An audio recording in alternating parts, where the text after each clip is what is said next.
జోగి రమేష్ ఏమన్నాడు, ఊరికి చిప్పు పోయింది అనే మాత్రమే అన్నాడు. నేను అడుగుతా ఉన్నా, చిప్పు గన సరిగ్గా ఉంటే ఇవన్నీ ఎవడైనా చేస్తాడా అని అడుగుతా ఉన్నా. చిప్పు గన సరిగ్గా ఉంటే ఎవడైనా ఇలాంటి చేయిస్తాడా అని అడుగుతా ఉన్నా.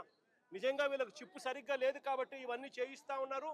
చిప్పు లేదు కాబట్టి సిబిఐ తమ రిపోర్ట్లో క్లీన్ చిట్ ఇస్తా ఉన్నా కూడా టీటీడీలో ప్రసాదంలో ఎటువంటి గొడ్డు మాంసము, ఎటువంటి జంతువుల కొవ్వు, ఎటువంటి పంది కొవ్వు లేదు అని చెప్పి ధృవీకరించినా కూడా, ఎన్డీడీబీ ల్యాబులు, ఎన్డీఆర్ఐ ల్యాబులు కూడా ఇవన్నీ కూడా ధృవీకరించి చెప్పినా కూడా చంద్రబాబు నాయుడు గారు ఇంకా రాజకీయ స్వలాభం కోసం కుక్కతోక వంకర అన్నట్టుగా చంద్రబాబు నాయుడు గారు, ఆయన కూటమిలో ఉన్న పవన్ కళ్యాణ్ గారు, ఆయన కూటమిలో ఉన్న చంద్రబాబు నాయుడు గారు కొడుకు లోకేష్ అదే పనిగా మళ్ళీ మళ్ళీ మళ్ళీ అదే అబద్ధాన్ని చెప్పి మళ్ళీ అదే నిజం చెయ్యాలి అని చెప్పి ప్రయత్నం చేస్తూ ఉన్న తీరును ఇప్పటికైనా అనుకోవాలి అని చెప్పి వీళ్ళందరికీ కూడా గట్టిగా చెప్తా ఉన్నాను.